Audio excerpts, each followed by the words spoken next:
Hello दोस्तों, स्वागत है आपका हमारे YouTube चैनल वाईफाई क्लासेज पर।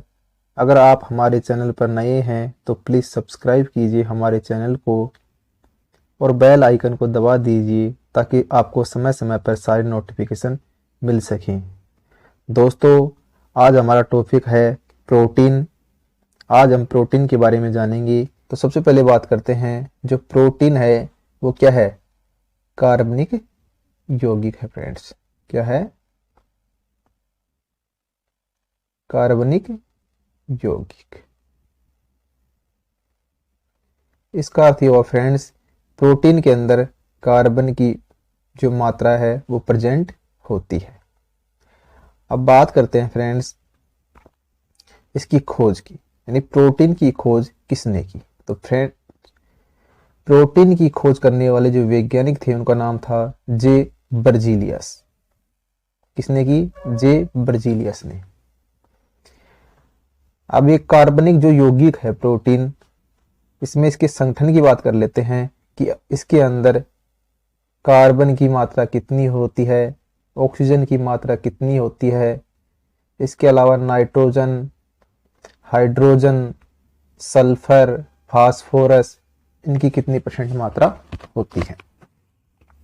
तो सबसे पहले बात करते हैं कार्बन। तो प्रोटीन के अंदर कार्बन की मात्रा 50% होती है। कितनी होती है फ्रेंड्स? 50%। अगर बात करें ऑक्सीजन की, तो ऑक्सीजन की मात्रा 32%। बात करें नाइट्रोजन की, तो नाइट्रोजन की मात्रा 16%। और हाइड्रोजन की बात करें तो 7% फ्रेंड।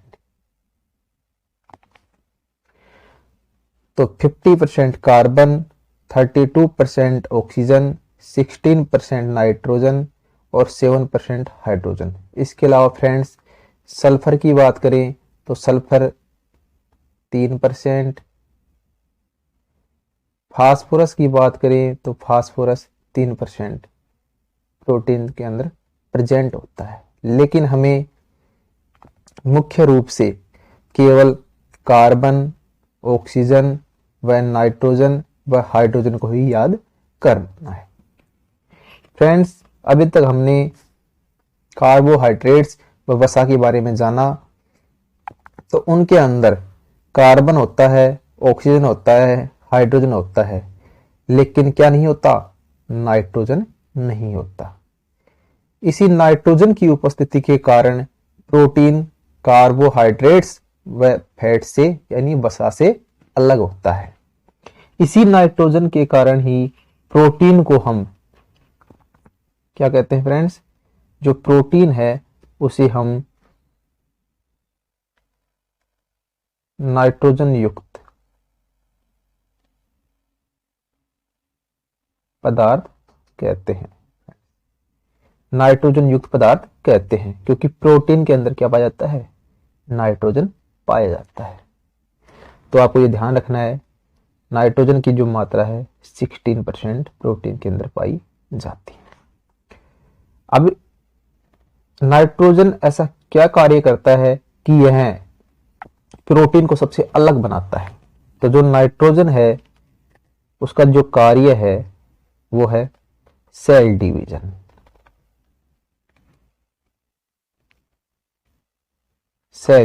सेल डिवीजन को हम कहते हैं कोशिका विभाजन। इसका अर्थ ये हुआ कि नाइट्रोजन कोशिका विभाजन में मदद करता है।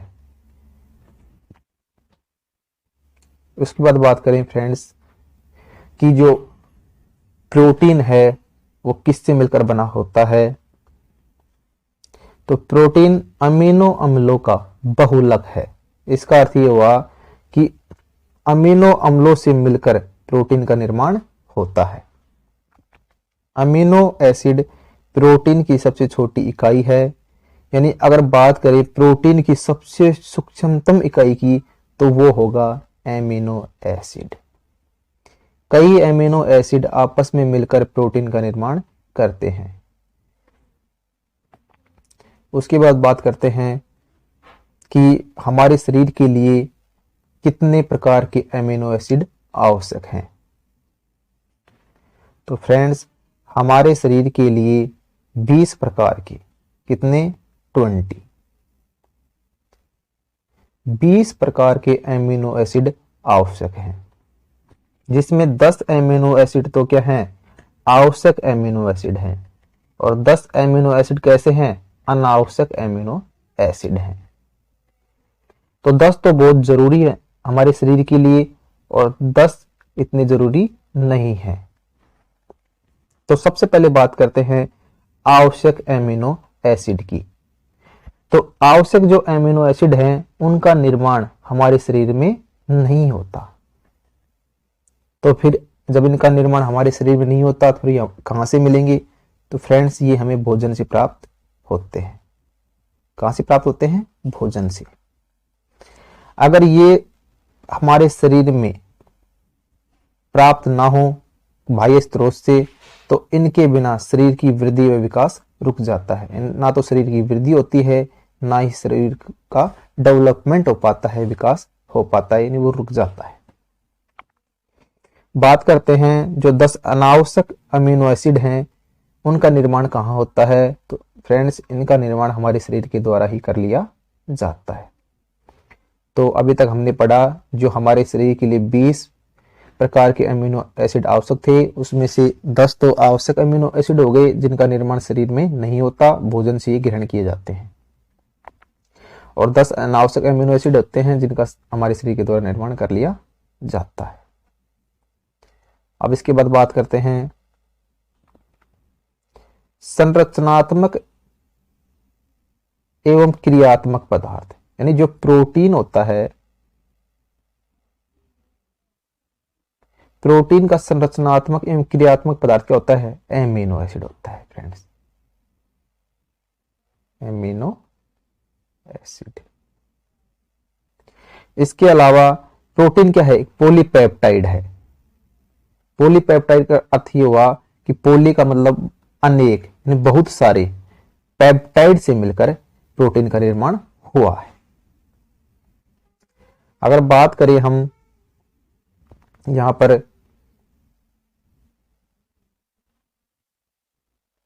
तो जो एमिनो एसिड है उनके मिलने से, एमिनो एसिडों के मिलने से पेप्टोन का निर्माण होता है फ्रेंड्स। क्या बनते हैं? पेप्टोन। और पेप्टोनों के मिलने से पेप्टाइड का निर्माण होता है। और जब बहुत सारे पेप्टाइड्स मिल जाते हैं तो वो कहलाते हैं पॉलीपेप्टाइड्स, जिनसे प्रोटीन का निर्माण हो जाता है। तो ये आपको ये क्रम ध्यान रखना है। प्रोटीन की सबसे छोटी इकाई क्या हो गई? एमिनो एसिड हो गई। और प्रोटीन क्या है? पॉलीपेप्टाइड है। इसके बाद आगे बात करते हैं कि प्रोटीन हमें कहां से प्राप्त होता है, इसके स्रोत क्या है। तो स्रोत की बात करते हैं सोयाबीन। सोयाबीन में हमें 42% प्रोटीन प्राप्त होता है। कितना परसेंट? 42%। अब बात करें सोयाबीन में कौन सा प्रोटीन पाया जाता है, तो उसका नाम है ग्लिसिनिन प्रोटीन फ्रेंड्स। ये भी एग्जाम में काफी बार पूछा हुआ क्वेश्चन है कि सोयाबीन के अंदर कौन सा प्रोटीन पाया जाता है? ग्लिसिनिन प्रोटीन पाया जाता है। तो सबसे ज्यादा प्रोटीन हमें सोयाबीन दाल से मिलती है 42%। ये आपको ध्यान रखना है। उसके बाद बात करते हैं दालें, मछली, अंडा, मूंगफली, मांस, इन सभी से भी हमें प्रोटीन मिलता है। अगर कार्यों की बात करें कि प्रोटीन है उसके क्या क्या कार्य होते हैं, तो सबसे पहले बात करते हैं पहला कार्य, कोशिकाओं व ऊतकों का निर्माण करने में सहायक। किसका निर्माण? कोशिकाओं व ऊतकों का निर्माण करने में सहायक है। यानी जो हमारे शरीर में जो कोशिकाएं होती हैं वो किससे बनी होती है फ्रेंड्स? तो वो कोशिकाएं प्रोटीन से ही बनी होती हैं। किससे बनी होती हैं? प्रोटीन से। कोशिकाओं के मिलने से किसका निर्माण होता है? टिश्यू का निर्माण होता है फ्रेंड्स। यानी उत्तकों का निर्माण होता है। जब बहुत सारे उत्तक मिल जाते हैं तो फिर हमारे शरीर में अंग का निर्माण होता है, और जब बहुत सारे अंग मिलकर संगठन बना लेते हैं तो उससे हमारे अंग तंत्र का निर्माण होता है। तो जब कोशिका ही प्रोटीन की बनी होगी तो टिश्यू भी किसके बने होंगे? प्रोटीन के। और अंग भी किसके बने होंगे? प्रोटीन के। अंग तंत्र भी किससे मिलकर बना होगा? प्रोटीन से। तो कोशिकाओं व उत्तकों के निर्माण में क्या कौन सहायक है? प्रोटीन। उसके बाद बात करते हैं टूट फूट की मरम्मत में सहायक। हमें पता है जो भी कोशिकाएं होती हैं जैसे जैसे पुरानी होती जाती है, क्या होती जाती हैं? पुरानी होती जाती हैं, तो वो टूटती जाती हैं, और लगातार काम करने रहने से उत्तक भी टूटते जाते हैं। तो इन टूटी कोशिकाओं की मरम्मत करने और इनका पुनर्निर्माण करने के लिए किसकी आवश्यकता होती है? प्रोटीन की आवश्यकता होती है। इसके अलावा बात करें 14 वर्ष से कम उम्र के बच्चों के शरीर के विकास के लिए किसकी आवश्यकता होती है? प्रोटीन की। अगर 14 वर्ष से कम उम्र का कोई बच्चा है, उसके शरीर का विकास सही प्रकार से नहीं हो पा रहा, तो इसका अर्थ ये हुआ कि उसके शरीर में किसकी कमी हो गई? प्रोटीन की कमी हो गई। तो प्रोटीन हमारे शरीर के लिए बहुत ज्यादा आवश्यक है। उसके अलावा अगला कार्य है आवश्यकता पड़ने पर शरीर को ऊर्जा प्रदान करते हैं। अगर हमारे शरीर को कार्बोहाइड्रेट से एनर्जी मिल गई, उसके बाद फैट से भी एनर्जी मिल गई, और सारी एनर्जी क्या हो गई? समाप्त हो गई, उसके बाद हमारे शरीर को एनर्जी देने का काम कौन करते हैं? प्रोटीन करते हैं फ्रेंड्स। इसके अलावा रक्त का थक्का जमाने में क्या है? सहायक। यानी हमारा जो ब्लड है, चोट लगने पर ब्लड क्या होता है? शरीर से बाहर बहता रहता है, तो उसका थक्का जमाने के लिए जो प्रोटीन काम करते हैं वो है फाइब्रिनोजेन प्रोटीन। Fibrinogen protein. तो रक्त का थक्का जमाने के लिए भी प्रोटीन की आवश्यकता होती है, और उस प्रोटीन का नाम है फाइब्रिनोजेन प्रोटीन। तो आपको ये भी ध्यान रखना है। इसके अलावा अगले कार्य की बात करें तो शरीर की वृद्धि एवं विकास,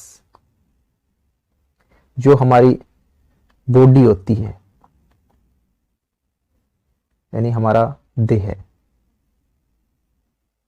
या फिर शरीर, इसकी वृद्धि एवं विकास ये भी किसके द्वारा किया जाता है? प्रोटीन के द्वारा ही किया जाता है। अभी हमने पढ़ा कि कोशिकाएं प्रोटीन से बनी होती हैं, और कोशिकाओं से ही उत्तकों का निर्माण होता है, और उत्तकों से ही अंगों का निर्माण होता है। जब इस प्रकार जो शरीर की वृद्धि एवं विकास के लिए ही प्रोटीन बहुत ज्यादा जरूरी है। उसके बाद बात करें नेक्स्ट कार्य की, हार्मोन, एंजाइम व एंटीबॉडी का निर्माण। यानी जो हार्मोन्स हैं वो भी प्रोटीन के बने होते हैं, एंजाइम और एंटीबॉडी इन सब का निर्माण किससे होता है? प्रोटीन से ही होता है। तो आपको ये बिल्कुल ध्यान रखना है, हार्मोन्स, एंजाइम और एंटीबॉडी का निर्माण किससे होता है? प्रोटीन से होता है।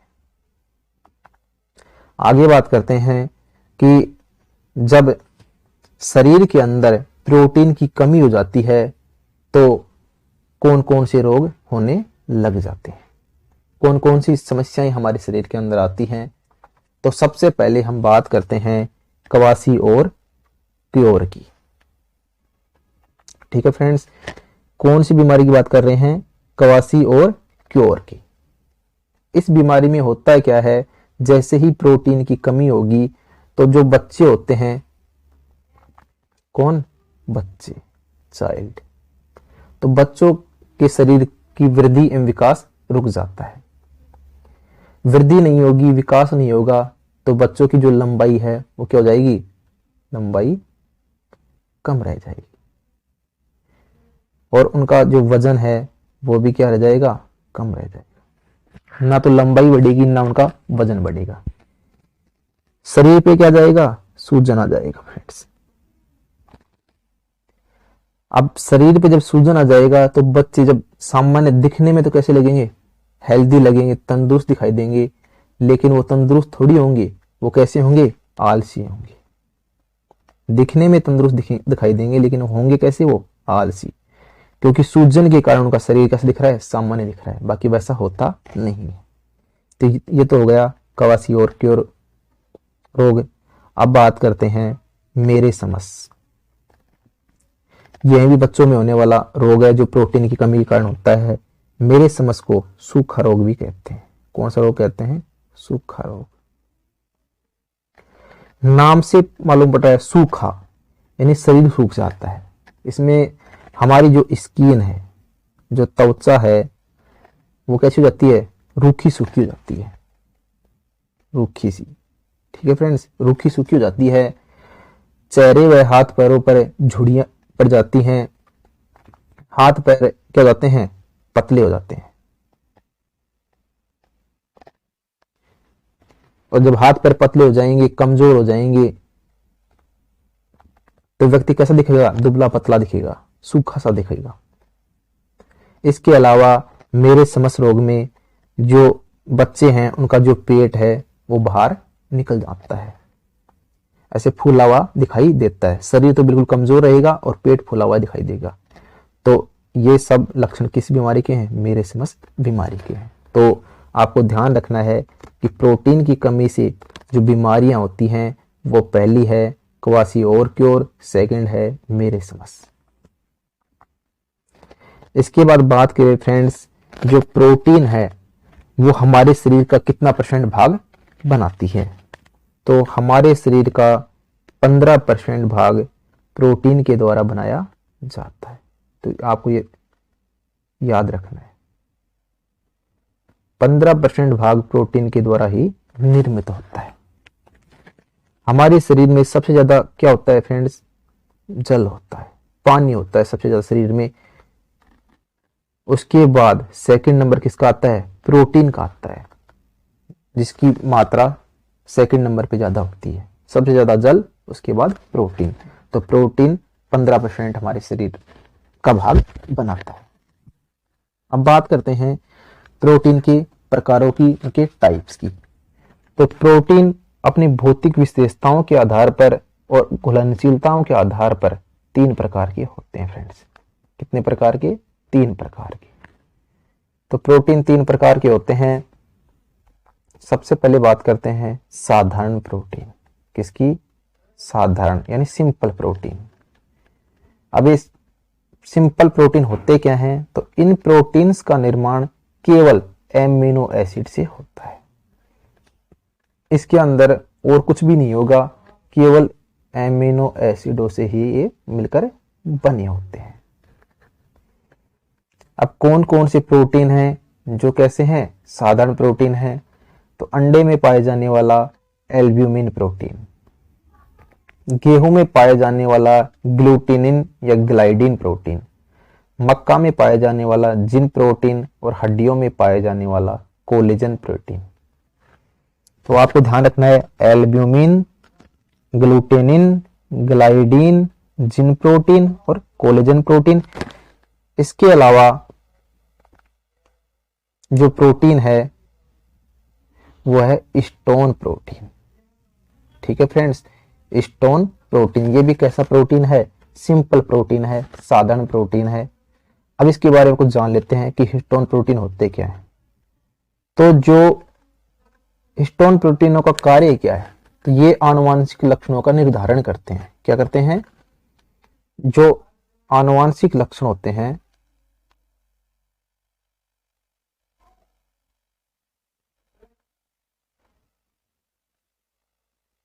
आनुवांशिक जो लक्षण होते हैं उनका क्या करते हैं, निर्धारण करते हैं फ्रेंड्स। तो आपको ध्यान रखना है आनुवांशिक लक्षणों का निर्धारण करने वाले प्रोटीन स्टोन प्रोटीन कहलाते हैं। इसके अलावा ग्लोब्यूमिन प्रोटीन, ये भी कैसा प्रोटीन है, सिंपल प्रोटीन है फ्रेंड्स। कैसा प्रोटीन है, सिंपल प्रोटीन। अब इसके बाद बात करते हैं संयुक्त प्रोटीन की। संयुक्त प्रोटीन होता क्या है।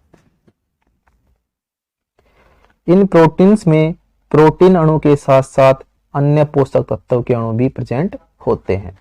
यानी जो संयुक्त प्रोटीन होता है उसमें प्रोटीन तो होगा, साथ साथ में कोई अन्य पोषक तत्व भी इसके साथ जुड़ा होगा। सबसे पहले बात करते हैं ग्लाइकोप्रोटीन की। अब ग्लाइकोप्रोटीन होता है, उसमें प्रोटीन तो है, साथ में उसके साथ कौन सा पोषक तत्व जुड़ा हुआ है? कार्बोहाइड्रेट्स। तो ग्लाइकोप्रोटीन में प्रोटीन और कार्बोहाइड्रेट आपस में जुड़े होते हैं, संयुक्त होते हैं। उसके बाद सेकंड नंबर पर बात करते हैं न्यूक्लियोप्रोटीन। तो इसमें प्रोटीन के साथ साथ न्यूक्लिक अम्ल भी जुड़ा होता है। थर्ड नंबर पे बात करते हैं लाइकोप्रोटीन। तो जो लाइकोप्रोटीन होता है उसमें प्रोटीन के साथ साथ लिपिड भी जुड़ा होता है। नेक्स्ट बात करें फोस्फोप्रोटीन। तो जो फोस्फोप्रोटीन होता है उसमें प्रोटीन के साथ साथ क्या जुड़ा होता है? फास्फोरस का अणु जुड़ा होता है। इसके अलावा बात करें हीमोग्लोबिन की। तो हीमोग्लोबिन भी कैसा प्रोटीन है? संयुक्त प्रोटीन है, क्योंकि इसमें भी क्या होता है? प्रोटीन के साथ साथ क्या जुड़ा होता है? आयरन यानी लोहा जुड़ा होता है। तो आपको ये ध्यान रखना है, ग्लाइकोप्रोटीन, न्यूक्लियोप्रोटीन, लाइपोप्रोटीन, फोस्फोप्रोटीन और हीमोग्लोबिन प्रोटीन, ये सारे कैसे प्रोटीन हैं? संयुक्त प्रोटीन हैं। एग्जाम में काफी बार इनसे क्वेश्चन आता है। उसके बाद थर्ड प्रोटीन की बात करते हैं, व्युत्पन्न प्रोटीन।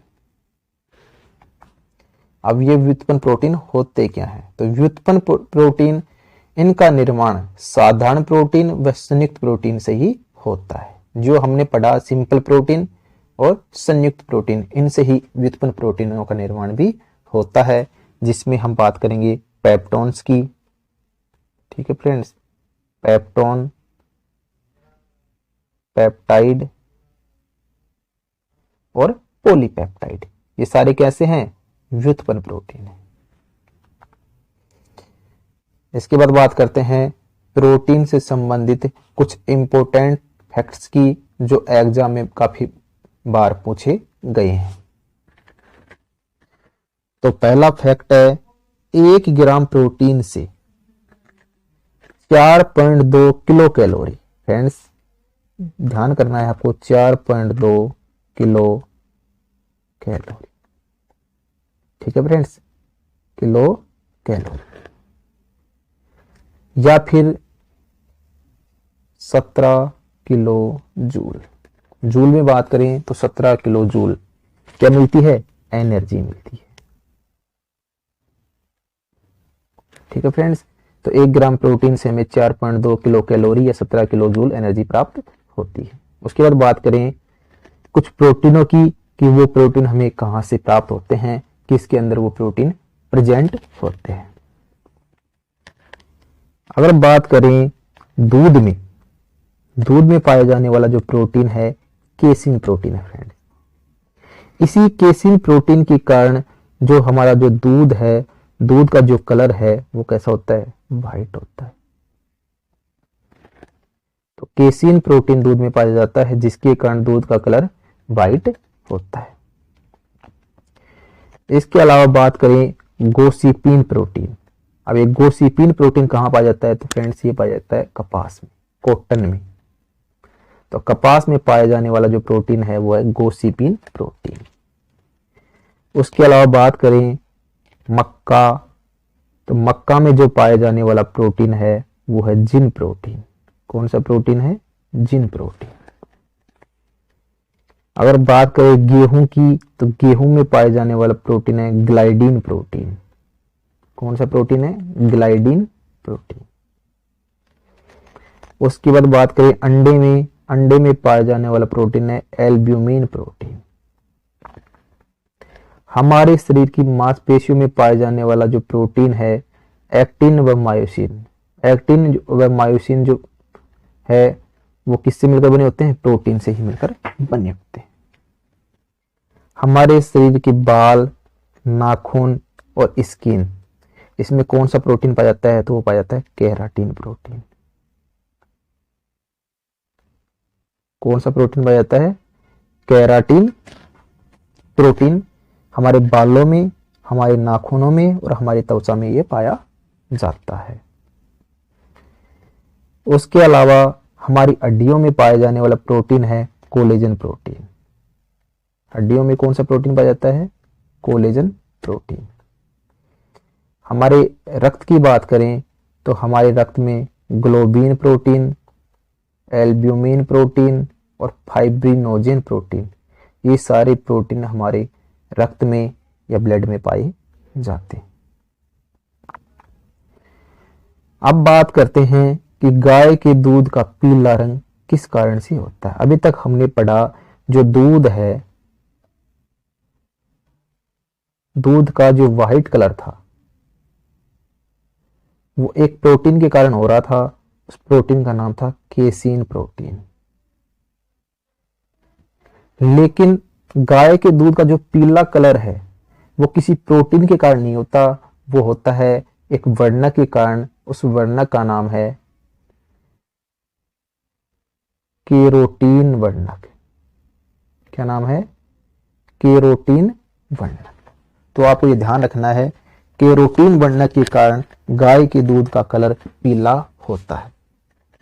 अभी फ्रेंड्स, अभी हमने बात की केराटिन, केरोटीन।